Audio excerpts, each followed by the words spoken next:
everybody. My name is Marion Yao from Harley Medical Foot and Nail Clinic. We have this wonderful patient. What do you think? How would you describe this nail? And what do you think this top bit is? Do you think it's real nail or do you think it's fake nail? Comment below and then we can have a nice discussion.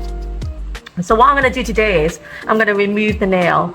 We've already removed this nail like previously and it did grow back nice and healthy, but after a couple of years it did grow back up at an angle. So we are just going to loosen this nail up. We already put a local anesthetic on.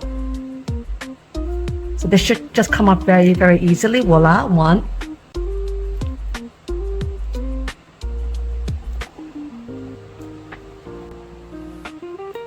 Excellent. So that's already gone.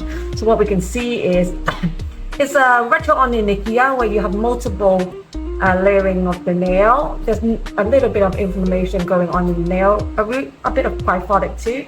This bit here is actually not real nail. We've got this bit here that is very, very kyphotic, and then you've got the multiple kind of steps there. So it's a part of retroonychia, polymornychia nail. Okay, so what we'll do is we'll just clean the nail bed a little bit, irrigate the nail root, and then we'll dress it. A very easy procedure to have done. Recommendation is to not put a fake nail on that because you'll cause more damage to the nail bed. Let's see what's going on with that. But you still remember it did grow up before. So there's still a chance that it may grow.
Okay, I'm happy with that. Let's dress it.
to secure Stephanie, okay? Fantastic.